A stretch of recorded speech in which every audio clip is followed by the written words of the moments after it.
Hello guys, welcome to easy electrical machine के previous lecture में अपन ने देखा था ट्रांसफॉर्मर के बारे में। ट्रांसफॉर्मर के अपन ने देखा था आइडियल ट्रांसफॉर्मर, प्रैक्टिकल ट्रांसफॉर्मर, उनके करेक्टरिस्टिक देखे थे अपन ने। आइडियल ट्रांसफॉर्मर क्या होता है, प्रैक्टिकल ट्रांसफॉर्मर क्या होता है, क्या चीज़ नेगलेक्ट करते हैं अपन, क्या चीज़ रखते हैं, उसका अपन ने देखा उसका phasor diagram at no load और ऑन लोड। आज अपन बात करने वाले हैं ट्रांसफॉर्मर के इक्विवेलेंट सर्किट की, मतलब ट्रांसफॉर्मर को अपन इलेक्ट्रिकली कंपेयर करने वाले हैं। ठीक है, उसके बाद अपन देखेंगे इसके complete phasor diagram for lagging load, leading load, ठीक है, और रेफरिंग। तो अगर आपने इस चैनल को अभी तक लाइक एंड सब्सक्राइब नहीं किया है तो प्लीज़ लाइक एंड सब्सक्राइब कर लें और बेल आइकन को दबाना न भूलें और ज़्यादा से ज़्यादा शेयर करें। तो चलिए शुरू करते हैं ट्रांसफॉर्मर। तो ट्रांसफॉर्मर का जो एग्जैक्ट अपना होता है इक्विवेलेंट डायग्राम,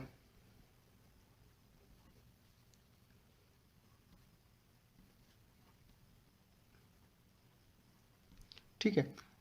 तो ट्रांसफॉर्मर के इक्विवेलेंट डायग्राम में होता क्या एक्चुअली, देखते हैं।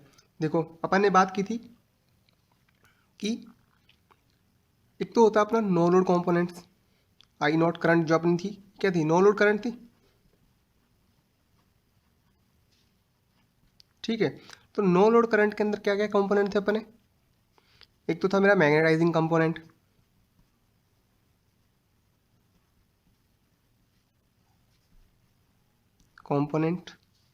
ठीक है, और सेकंड वन था अपना लॉसी कंपोनेंट या लॉस कंपोनेंट। उसके बाद थी अपनी प्राइमरी करंट, ठीक। उसके बाद अपना था प्राइमरी का रेजिस्टेंस,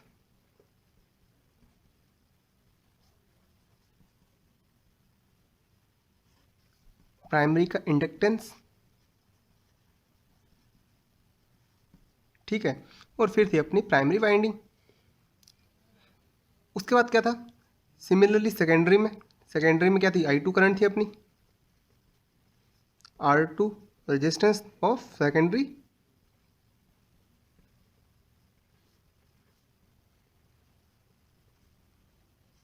और X2 रिएक्टेंस, ठीक है। तो अगर अपन डायग्राम देखें तो फर्स्ट ऑफ ऑल अपन क्या करते हैं, तो फर्स्ट ऑफ ऑल अपना जो होगा सिमिलरली, एक तो हो गया अपना ट्रांसफॉर्मर, ये बना दिया मैंने प्राइमरी, ठीक है। प्राइमरी में देखो पहले तो क्या था, एक प्राइमरी का क्या आ गया, रेजिस्टेंस आ गया। ये मैं लंब पैरामीटर ले रहा हूँ, डिस्ट्रीब्यूटर नहीं ले रहा, एक्चुअली होता तो क्या है, डिस्ट्रीब्यूटेड होता है, ठीक है। फिर आ गया अपना इसका इंडक्टेंस, और ये हो गया प्राइमरी में, ठीक है। जो नो लोड ब्रांच होती है वो शंट ब्रांच में आती है, ये तो सीरीज ब्रांच थी। शंट ब्रांच में क्या आएगा, मेरा नो लोड कंपोनेंट्स आएंगे।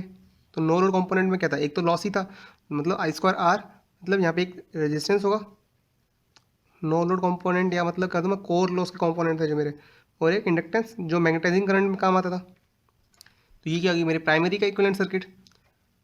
सिमिलरली क्या होगा, कोर आ गई बीच में, टू पैरेलल लाइन से अपन कोर को शो करते हैं, और यहाँ पे क्या आएगा, सेकेंडरी, ठीक है। तो ये मेरा क्या आ गया, सेकेंडरी का सर्किट। तो सेकेंडरी में सिमिलरली क्या होगा, एक रेजिस्टेंस, इंडक्टेंस, ठीक है। अब देखते हैं कैसे होगा। ये तो क्या क्या है मेरा इक्विवेलेंट डायग्राम ऑफ ट्रांसफॉर्मर, ठीक है।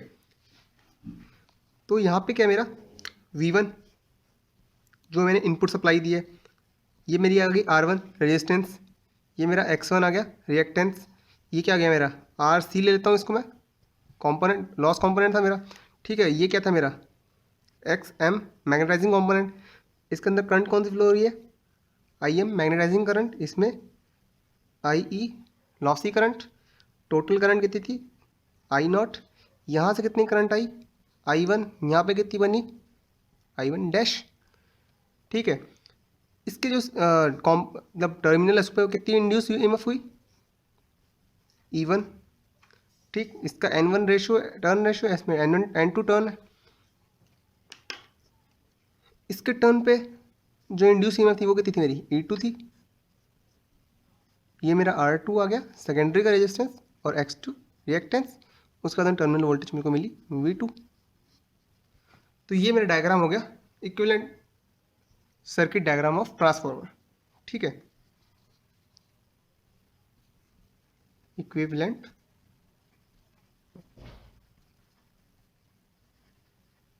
सर्किट डायग्राम ऑफ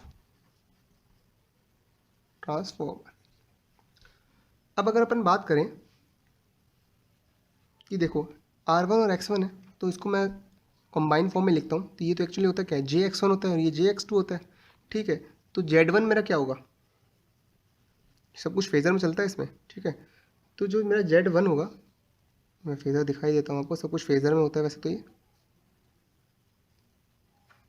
ठीक है, यहाँ पे कौन सी करंट फ्लो होती है, I2। तो Z1 मेरा क्या होगा देखने में आए तो Z1 मेरा होगा R1 प्लस JX1 और Z2 क्या होगा मेरा R2 प्लस JX2। ठीक है, तो अगर मुझे थीटा निकालना होता था तो क्या करता था मैं, tan इनवर्स, अगर मैं Z1 के लिए करूँ तो tan इनवर्स रिएक्टेंस को अपन हमेशा ऊपर रखते थे और रेजिस्टेंस को हमेशा नीचे, imaginary upon real part. Similarly theta 2 निकालने के लिए क्या करेंगे अपन, tan inverse imaginary part x2 upon R2। ठीक है,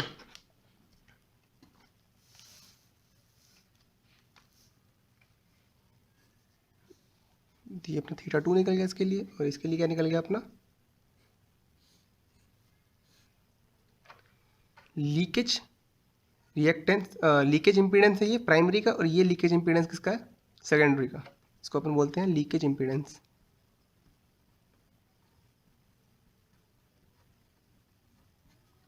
ऑफ 2 है तो मतलब सेकेंडरी। ठीक है, अब अगर अपन बात करें कि इसके फेजर डायग्राम की, तो फेजर डायग्राम देखते हैं कैसे बनता है। तो फेजर डायग्राम देखते हैं, complete phasor diagram, complete phasor diagram of phasor diagram of transformer at lagging load.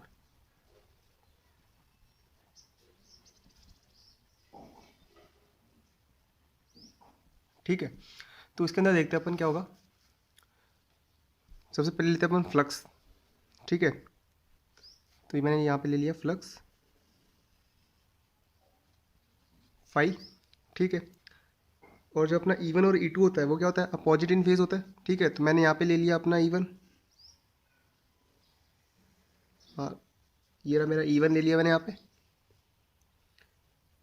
सब कुछ फेजर में चल रहा है। ठीक है, ये भी फेजर में है। नेक्स्ट E2 क्या होता है, अपोजिट इन फेज होता है। ठीक है, अपन ने जैसे EMF इक्वेशन अपन ने देखा था, जो V1 था और जो E1 था, अपना E2 था वो नेगेटिव आ रहा था। ठीक है, तो मतलब क्या वो 180 डिग्री का फेज शिफ्ट था इसके अंदर। तो इसके लिए क्या होगा अपना, जहाँ पे E2 यहाँ पे आना था नीचे कुछ इस टाइप से। ठीक है, तो मैं क्या कर रहा हूँ, इसको ऊपर ले लेते हैं अपन E2 को।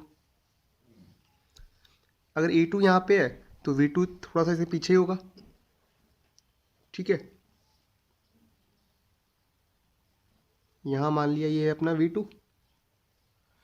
अगर V2 ये रहा तो I2 क्या होगा, इससे लैग करेगा। ये रहा, मान लिया I2 यहाँ पे आ गया अपना। ठीक है, अब देखो फाई था जो, तो जो ट्रांसफॉर्मर में नो लोड करंट फ्लो होगी उसमें दो कंपोनेंट होते थे अपने, एक तो मैग्नेटाइजिंग कंपोनेंट IM और एक लॉसी कंपोनेंट IE। इन दोनों का फेजर सम क्या था, नो लोड करंट I0। ठीक है, ये I0 थी, और I2 डैश अगर मैं रेफर करके लेके आता था इधर वाली साइड में I2 डैश। ठीक है, तो यहाँ पे I2 डैश होती थी क्योंकि I2 डैश किसके इक्वल थी अपनी, I2 डिवाइड बाई A, और A की वैल्यू क्या थी अपनी N1/N2। ठीक है, तो I2 डैश और I0 का जो फेजर सम था वो क्या था अपना I1। ये रही मेरी I1।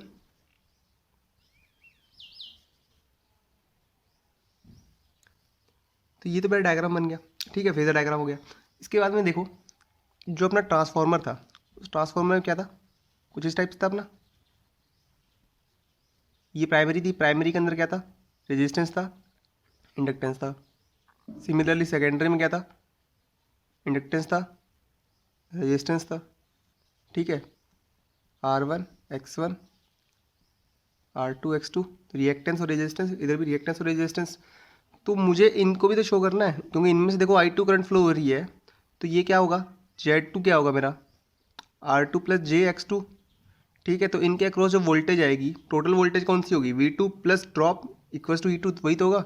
जो E2 वोल्टेज है मेरी, ये वाली वोल्टेज, वो किसका किसका सम है, एक तो इसके अंदर ड्रॉप प्लस टर्मिनल वोल्टेज का। ठीक है, ये यहाँ पे क्या थी, मेरी टर्मिनल वोल्टेज थी V2। तो जो मेरी E2 है वो किसके इक्वल है एक्चुअली में, Z2 plus I2Z2 plus I2 V2 equal है डायरेक्ट। ठीक है, तो मुझे ये वाला कंपोनेंट शो करना है, तो देखो कैसे होगा। Z2 के अंदर क्या है, R2 और X2 है। तो R2 क्या होता है, उसमें कोई फेज शिफ्ट तो होता नहीं है, ना लीड का होता है ना लैग का होता है। तो क्या होगा, यूनिटी होता है, मतलब करंट की डायरेक्शन में ही होगा।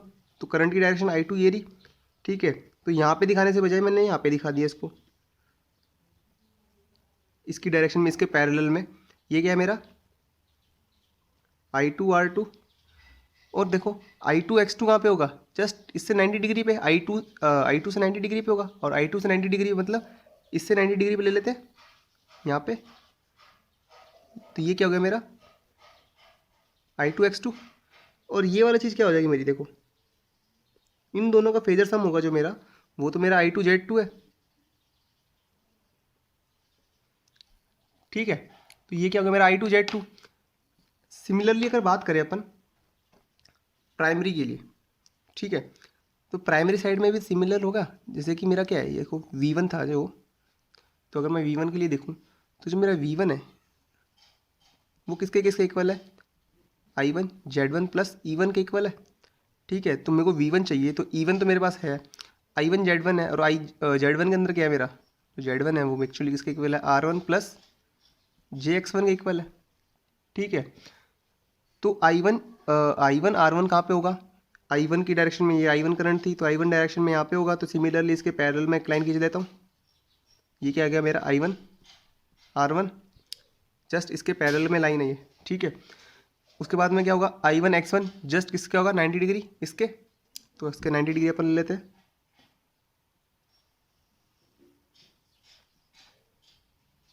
ये क्या हो गया मेरा, I1 X1।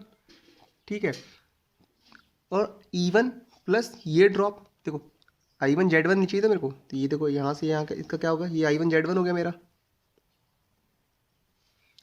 और इन I1 Z1 और E1 का सम क्या है मेरा, V1 था। तो ठीक है, यहाँ से यहाँ तक क्या हो जाएगा मेरा, ये मेरा क्या है, V1।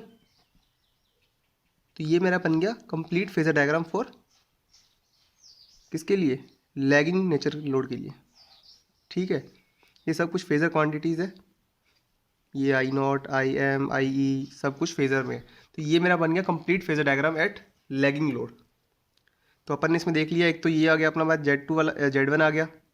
ये आप इसमें इंपॉर्टेंट ये ध्यान रखिए कि इसकी जो KVL इक्वेशन है प्राइमरी और सेकेंडरी, वो कैसे है, बस उतने से अपना काम हो जाएगा, और उससे अपना क्या होगा, फेजर डायग्राम कंप्लीट बन जाएगा। और ये ध्यान रखिए कि नो लोड करंट के अंदर दो कंपोनेंट होते हैं अपने, ये कौन सा मैग्नेटाइजिंग कंपोनेंट है,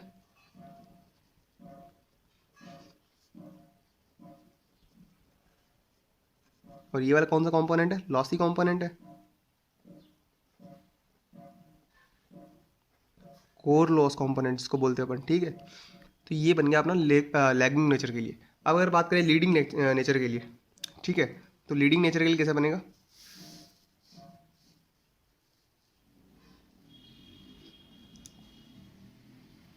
कंप्लीट फेजर डायग्राम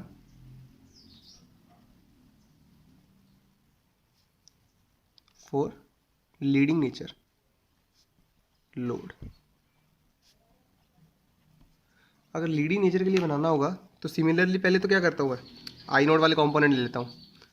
ठीक है, तो देखो पहले तो मैं फाइल ले लेता हूँ, एक तो अपना क्या आ जाएगा, फाइल आ जाएगा, ये ले लो, फाइल ले लिया अपन ने। ठीक है, फिर इसके बाद में E1 E2 ले लेते हैं, ये यहाँ पे ले लिया अपन ने, ये आ गया मेरा E1, और यहाँ पे आ गया मेरा E2। ठीक है, उसके बाद में क्या होगा, फाई के साथ क्या होता है मेरा, देखो ये तो E1 था, फाई में देखो नो लोड करंट थी, नो लोड करंट में दो कंपोनेंट थे, एक तो लॉसी कंपोनेंट, एक मैग्नेटाइजिंग कंपोनेंट, इन दोनों का फेजर सम क्या था मेरा, आई नॉट, नो लोड करंट। ठीक है, अब देखते हैं E2 यहाँ पे है तो V2 कहाँ था, यहीं पे था, ये मेरा V2 है। करंट क्या कर रही है, लीड कर रही है, लीडिंग नेचर में क्या होगा, करंट लीड करेगी। ठीक है, तो अगर V2 यहाँ पे है तो I2 कहाँ होगा, देखो E1 से E2 से लीड करेगी करंट अपनी, जो V2 से लीड करेगी, तो अपना देखो जो करंट है अपनी I2 वो कहाँ पे होगी, यहाँ पे होगी, ये होगी मेरी I2, और I2 डैश कहाँ होगी, यहीं पे कहीं पे I2 डैश होगी मेरी। ठीक है, इसकी वैल्यू कितनी होती है, I2/A के इक्वल, I2 डैश और I नॉट का फेजर सम क्या होता है मेरा, I1। अब मान लिया जो मेरी I1 है वो कहाँ होगी, यहाँ पे होगी, और उसका जो फेजर सम था वो कुछ इस टाइप से होगा, तो ये क्या होगा मेरा I1। अब देखते हैं, सिंपल सी बात है, वापस से वही फॉर्मूला लगाते हैं। देखो ये प्राइमरी थी, ये सेकेंडरी थी, सेकेंडरी का रेजिस्टेंस रिएक्टेंस, इधर में भी क्या होगा, रेजिस्टेंस रिएक्टेंस, ये मेरा R1, ये X1, ये R2, ये X2। इसमें अगर KVL इक्वेशन लगाऊं तो क्या होगा, जो E2 होगा मेरा इक्वल्स टू किसके हो जाएगा, E2 equals to I2 R2 plus JI2 X2 plus V2। इसका जो अपन निकालेंगे KVL, ठीक है, तो कैसा होगा, इसमें KVL ऐसा लगेगा, तो इसमें यहाँ पे क्या था, V1 था, ये क्या था मेरा E1 था, तो V1 equals to I1R1 plus JI1X1 plus E1। तो ये मेरे को सब कुछ शो करना है। ठीक है, तो देखो I2 यहाँ पे है, तो इसी की डायरेक्शन में कहीं ना कहीं क्या होगा मेरा, R2 होगा।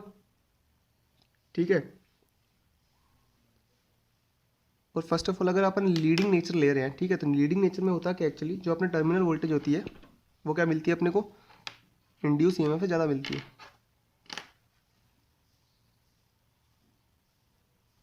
ठीक है, तो मेरा जो क्या होगा अपना I2R2 क्या होगा, देखो ये वाली डायरेक्शन है, तो ये इसी डायरेक्शन में I2R2 होगा मेरा। सिमिलरली यहाँ पे मान लिया I2R2 आ गया मेरा।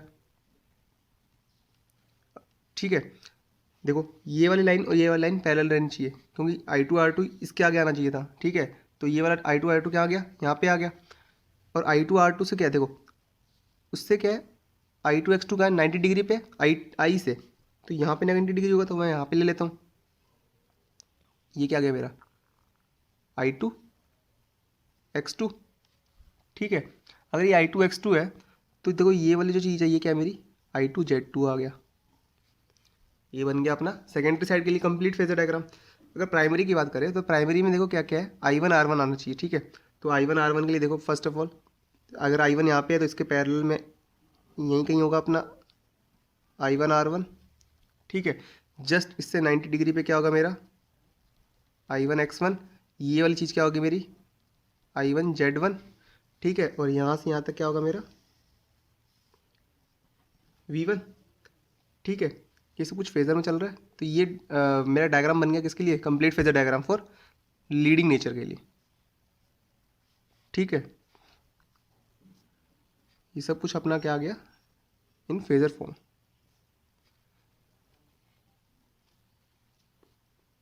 आप किसी भी फेज़र डायग्राम में गलती मत कीजिएगा, जो रेजिस्टिव ड्रॉप होता है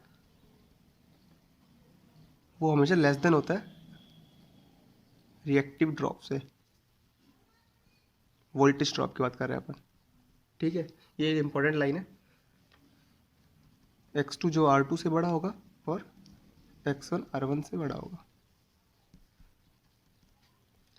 अब अगर बात करें अपन रेफरिंग की, कि मुझे प्राइमरी के पैरामीटर्स को सेकेंडरी में लेके जाना है और सेकेंडरी के पैरामीटर्स को प्राइमरी में लेके आना है। ठीक है, तो वो कैसे करते हैं अपन, अगर अपन बात करें रेफरिंग की, इक्विवेलेंट सर्किट को रेफर करना है।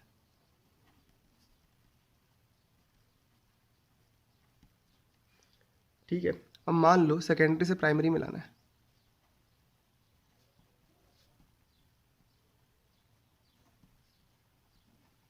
तो अपने को क्या पता, देखो फर्स्ट ऑफ ऑल n1/n2 क्या होता है मेरा, a होता है, ठीक है। तो टर्न रेशो अपने को क्या पता था, v1/v2 इक्वल्स टू n1/n2। अगर मुझे v2 वाली चीज़ कहाँ पे लेके जानी है, प्राइमरी में लेके जानी है, तो मैं क्या करता हूँ, v2 को इधर ले जाता हूँ, तो v1 इक्वल्स टू क्या हो जाएगा, n1/n2 इंटू v2, ठीक है। तो ये वाली क्या चीज़ होगी, a डॉट v2। तो मतलब क्या हुआ, अगर मुझे वोल्टेज को किधर लेके जाना है, प्राइमरी टू सेकेंडरी लेके जाना है, इसको मैं मान लेता हूँ v2 डैश, ठीक है। तो मतलब सेकेंडरी टू प्राइमरी में लेके जाना है वोल्टेज को, तो मैं a से मल्टीप्लाई करूँगा, ठीक है। तो ये इंपॉर्टेंट अपना निकल गया यहाँ से फैक्टर। करंट की बात करें तो करंट में क्या होता है अपना, तो फर्स्ट हो गया, सेकंड के करंट की बात करें, करंट में क्या होगा, I1/I2 इक्वल्स टू N2/N1। मुझे कौन सी करंट चाहिए, I2, ठीक है। तो मैं क्या करता हूँ, I2 को उधर ले लेता हूँ, तो I1 equals to N2/N1 into I2, और उसको देखो N2 नीचे लेके जाएंगे तो क्या होगा, I2/A। तो मतलब ये क्या होगा, I2 डैश।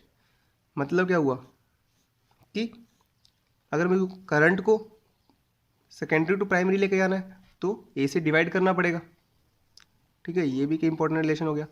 अब अगर बात करें रेजिस्टेंस की और रिएक्टेंस की, तो वो कैसे होंगे, तो रेजिस्टेंस और रिएक्टेंस में होगा क्या, जैसे कि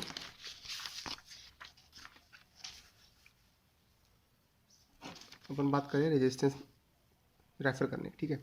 तो अपन अभी तक बात करते हैं सेकेंडरी टू प्राइमरी, तो रेजिस्टेंस की देखते हैं।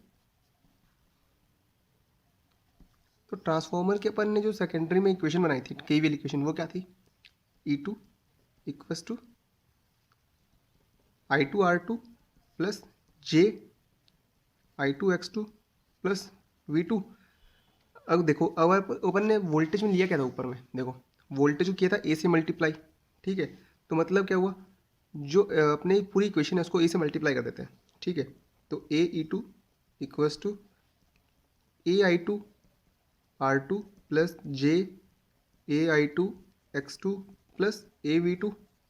तो ये क्या बन गया मेरा, E2 डैश इक्वल्स टू, और AV2 क्या बन गया मेरा, V2 डैश। अब नेक्स्ट देखते हैं, मुझे I2 डैश बनाना है, तो क्या करता हूँ मैं, ए से ऊपर नीचे मल्टीप्लाई कर लेता हूँ एक बार। तो ये क्या बन जाएगा, देखो I2/A A²R2 plus J I2/A A²X2। तो ये क्या बन गया मेरा I2 डैश। तो E2 dash equals to V2 dash plus I2 dash, और ये वाली टर्म क्या बन जाएगी मेरी, तो ये वाली टर्म है, ये क्या है मेरी, ये तो है मेरी R2 डैश। मतलब क्या हुआ, अगर मेरे को प्राइमरी सेकेंडरी से प्राइमरी में अगर रेजिस्टेंस को लेके आना है तो मुझे क्या करना पड़ेगा, A² से मल्टीप्लाई करना पड़ेगा, ठीक है। प्लस J, ये क्या हो गया मेरा I2 डैश, और ये बन गया मेरा X2 डैश। तो ये मेरी रेफरिंग हो गई सेकेंडरी टू प्राइमरी की।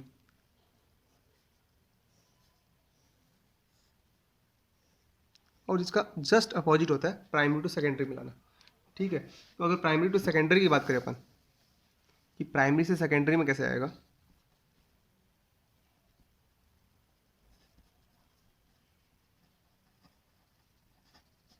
तो प्राइमरी से सेकेंडरी में क्या होगा, प्राइमरी की इक्वेशन ले लेते हैं अपने। तो V1 इक्वल्स टू क्या था, I1 R1 प्लस J I1 X1 plus E1। अब देखो अपन ने ऊपर में क्या किया था, यहाँ पे A से मल्टीप्लाई किया था। अगर सेकेंडरी टू प्राइमरी लेके आना है, अगर प्राइमरी टू सेकेंडरी लेके जाना हो तो क्या करेंगे, जस्ट अपोजिट, मतलब A से डिवाइड। तो मतलब पूरी इक्वेशन को A से डिवाइड कर देते हैं। तो V1/A equals to I1/A R1 प्लस J I1/X1 upon A plus E1/A, ठीक है। तो मेरा V1/A है, ये तो बन गया मेरा V1 डैश, ठीक है।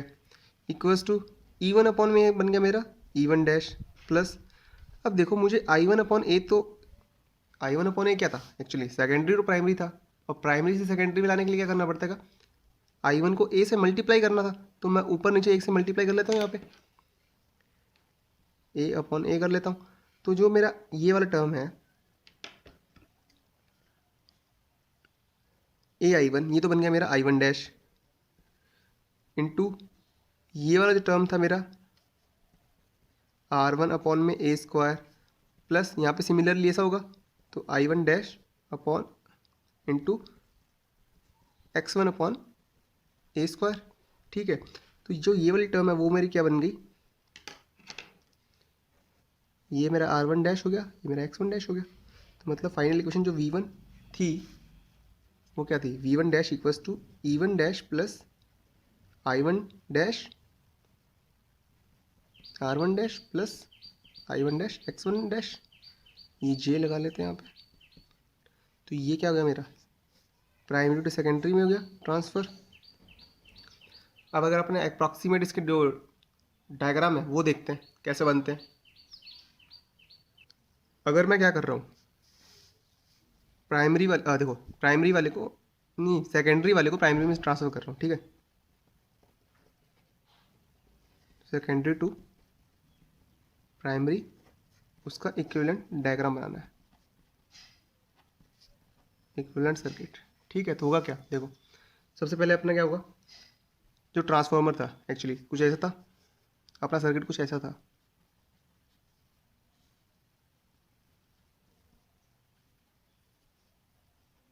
अपन रेफरिंग कर क्यों रहे हैं, सबसे पहले तो ये था, रेफरिंग इसलिए कर रहे हैं कि देखो यहाँ पे मुझे 2 केवीएल लगाने पड़ रहा है अलग अलग कैलकुलेशन के लिए। अगर मुझे इधर इधर के सर्किट कैलकुलेशन करनी है, इधर का अलग से केवीएल लगाना पड़ेगा, इधर की सर्किट कैलकुलेशन करनी है तो मुझे इधर का केवीएल लगाना पड़ेगा, मुझे 2 केवीएल लगाने पड़ेंगे, 2 वेरिएबल हो जाएंगे, कॉम्प्लिकेटेड हो जाएगा। मैं क्या करना चाहता हूँ कि इस पूरे ट्रांसफॉर्मर को सिंगल सर्किट में कन्वर्ट कर लूँ, जिससे एक केवीएल या एक ही केसीएल में मेरा क्या हो जाए, काम हो जाए। ठीक है, इसलिए अपन कर रहे हैं रेफरिंग। अब मुझे ये वाले एलिमेंट्स इधर लेके आने हैं। ठीक है, तो इस वाले देखो पहले तो प्राइमरी बनाते हैं अपन। तो प्राइमरी में क्या क्या था अपना, एक तो रेजिस्टेंस था, फिर एक रिएक्टेंस था, और एक नो लोड ब्रांच थी। नो लोड ब्रांच में क्या क्या था, एक तो लॉस वाला करंट फैक्टर था अपना, एक मैग्नेटाइजिंग वाला फैक्टर था, और ये हो गया मेरा प्राइमरी। प्राइमरी के जस्ट बाद में क्या था मेरा सेकेंडरी। तो प्राइमरी के यहाँ पे जो टर्मिनल थी, यहाँ पे क्या थी मेरी E1 वोल्टेज थी। ठीक है, जो E1 वोल्टेज है वो किसके इक्वल हो जाएगी मेरी, E2 डैश के। उसके बाद में क्या आएगा मेरा सेकेंडरी का, देखो ये वाली चीज़ें इधर रेफर कर रहा हूँ, तो सेकेंडरी का रेजिस्टेंस और सेकेंडरी का रिएक्टेंस, यहाँ पे आ जाएगी मेरी टर्मिनल। तो ये मेरा क्या होगा, रेफर हो गया सर्किट, किससे, सेकेंडरी टू प्राइमरी में। तो देखो यहाँ पे कौन सी करंट फ्लो होती थी, I0 नो लोड करंट, यहाँ पे IE लॉसी करंट, इसका ये क्या था मेरा RC, ये क्या मेरा XM। यहाँ पे कौन सी करंट होती थी, मैग्नेटाइजिंग करंट IM। यहाँ पे कौन सी करंट थी, I1। ठीक है, यहाँ पे कौन सी करंट थी, इसके बाद में I1 डैश, ये था मेरा R1, ये मेरा था X1। उसके बाद में यहाँ पे मैंने टर्मिनल वोल्टेज क्या थी मेरी V1, जो यहाँ पे क्या बन गई E1। ठीक है, उसके बाद में देखो यहाँ पे कौन सी करंट फ्लो होती थी मेरी I2 डैश। उसके बाद में यहाँ पे क्या था, देखो JX2 डैश, इसकी वैल्यू कितनी है, X2 डैश की अपन ने जो निकाली थी A स्क्वायर ऑफ X2 इसके लिए, और जो रेजिस्टेंस था बोरा उसके लिए क्या थी R2 डैश, जिसकी वैल्यू क्या थी A स्क्वायर R2। और टर्मिनल पे क्या मिलेगा वोल्टेज मेरे को V2 डैश, V2 डैश की वैल्यू कितनी है AV2, और E2 डैश की वैल्यू कितनी है AE2। तो ये मेरा क्या हो गया सर्किट, सेकेंडरी टू प्राइमरी में रेफर हो गया। ठीक है, सिमिलरली अगर बात करें अपन प्राइमरी वाले सर्किट को सेकेंडरी में लेके, ठीक है, प्राइमरी टू सेकेंडरी, अगर मैं प्राइमरी से सेकेंडरी में लेके जाऊँ किसी सर्किट को तो देखते क्या होगा। तो फर्स्ट ऑफ ऑल अपन बनाते हैं सेकेंडरी का सर्किट। सेकेंडरी में क्या क्या होगा, उसका रेजिस्टेंस होगा और एक रिएक्टेंस होगा, ये तो हो गया अपना सेकेंडरी के लिए। ठीक है, उसके बाद में क्या होगा, ठीक है, ये तो सेकेंडरी के लिए हो गया R2 और X2। प्राइमरी में देखो, प्राइमरी के लिए देखो यहाँ पे क्या होगा मेरा, ये वाले जो दो टर्मिनल थे, यहाँ पे क्या है मेरा, जो मेरा E2 है, ठीक है, जो किसके इक्वल है, मेरे E1 डैश के इक्वल होगा। और यहाँ पे क्या आएगी मेरी, देखो प्राइमरी के लिए सर्किट में एक रेजिस्टेंस, उसका रिएक्टेंस और एक नो लोड की ब्रांच आएगी, नो लोड करंट की ब्रांच आएगी। उसमें क्या होगा, एक मैग्नेटाइजिंग कंपोनेंट होगा और एक रेजिस्टिव कंपोनेंट होगा। और ये मेरा डायग्राम बन गया, ठीक है। अब इसमें देखते हैं, ये क्या होगा मेरा R1 डैश, जिसकी वैल्यू कितनी है R1/a²। ये क्या है मेरा X1 डैश, इसकी वैल्यू कितनी है X1/a²। यहाँ पे कौन सी करंट फ्लो रही होगी मेरी I0 डैश, यहाँ पे कौन सी करंट फ्लो करेगी IE डैश, यहाँ पे IM डैश, ठीक है। और यहाँ पे कौन सा होगा फैक्टर RC डैश, और यहाँ पे क्या होगा XM डैश, जिनकी वैल्यू कितनी है, यहाँ पे भी a² से डिवाइड होगा, ये भी a² से डिवाइड होगा, याद रखना। और ये क्या हो गया मेरा V1 डैश, जिसकी वैल्यू कितनी है V1/a, डिवाइड हो रही है a। जो करंट की वैल्यू होती है वो क्या होती है अपनी, मल्टीप्लाई होती है। यहाँ पे I1 डैश करंट फ्लो हो रही है, उसके बाद में देखो यहाँ पे कौन सी करंट फ्लो हो रही है I2 डैश, और ये क्या आ गया मेरा V2 टर्मिनल वोल्टेज। तो ये क्या हो गया मेरा, जो प्राइमरी का सर्किट था वो सेकेंडरी में ट्रांसफ़र हो गया, और ऊपर हमें देखा अपन ने सेकेंडरी का जो सर्किट था वो प्राइमरी में ट्रांसफ़र हो गया, ठीक है। तो ये अपन ने देख लिया इसका अप्रॉक्सीमेट इक्विवेलेंट डायग्राम। अब अगर बात करें अपन एग्जैक्ट मतलब फाइनल जो अप्रॉक्सीमेट होता है, ठीक है, उसमें होता है कि एक्चुअली अपन जो ये नो लोड ब्रांच होती है ना, उसको कर देते हैं नेग्लेक्ट। कैसे, मान लो ये जो नो लोड करंट होती है जो वो फुल लोड करंट की लगभग 2 to 3% होती है, ठीक है। No load current is 2 to 3% of full load current.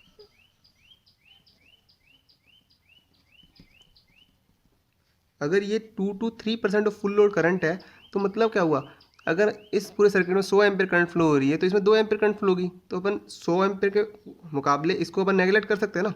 तो इसलिए क्या करते हैं, मैग्नेटाइजिंग कंपोनेंट जो शंट ब्रांच होती है अपन उसको क्या करते हैं, नेगलेक्ट कर देते हैं। तो नेगलेक्ट करने के बाद में अपना जो डायग्राम बनेगा वो कैसा बनेगा,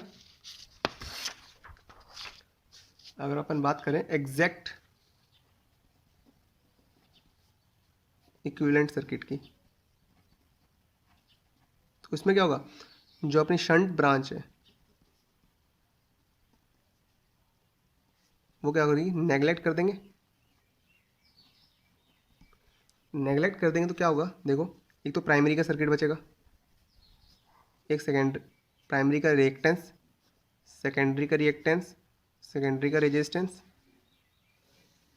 ये क्या हो गया मेरे पास, डायग्राम आ गया सिंपल सा, ठीक है। जहाँ पे कौन सी करंट फ्लो रही है I1, ये क्या है मेरा V1, ये मान लिया मेरा V2 डैश, ठीक है। ये मेरा क्या है X2 डैश, ये मेरा R2 डैश, ये मेरा हो गया X2, ये क्या हो गया मेरा R1, ठीक है। और यहाँ पे जो करंट फ्लो रही होगी I2 डैश। तो ये मेरा क्या डायग्राम बन गया, एग्जैक्ट इक्विवेलेंट डायग्राम, ठीक है, जिसमें मैंने क्या किया, शंट ब्रांच को नेगलेक्ट कर दिया। अगर इसका मैं और शॉर्ट फॉर्म बनाना चाहूँ तो कैसे बनाऊँगा, एक रिएक्टेंस ले लेता हूँ, एक इंडक्टेंस ले लेता हूँ, उसके बाद में यहाँ पे क्या बनेगा, ये तो terminal voltage V2 dash, refer करने के बाद में यहाँ पे क्या होगा V1, ये क्या होगा मेरा R इक्विवेलेंट, जिसमें वैल्यू कितनी है R1 प्लस R1 डैश, और ये क्या होगा मेरा X equivalent, X1 plus X1 dash, और यहाँ पे कौन सी करंट फ्लो रही होगी I1, ठीक है। तो ये मेरा डायग्राम बन गया एग्जैक्ट इक्विवेलेंट डायग्राम। तो गाइज अपन नेक्स्ट लेक्चर में अपन देखने वाले हैं पर यूनिट वैल्यू सिस्टम क्या होता है, कैसे एप्लीकेबल होता है, कैसे इसको अपन डिराइव करते हैं, और उसके साथ देखेंगे अपन ट्रांसफार्मर की testing, open circuit test, short circuit test हो गया, पोलैरिटी टेस्ट हो गया, संपनर टेस्ट हो गया। ये बहुत डिफरेंट टाइप के टेस्ट है अपने वो नेक्स्ट आने वाले लेक्चर्स में देखने वाले हैं। तो अगर आपने इस चैनल को अभी तक लाइक एंड सब्सक्राइब नहीं किया तो प्लीज़ लाइक एंड सब्सक्राइब करें और ज़्यादा से ज़्यादा शेयर करें। Thank you.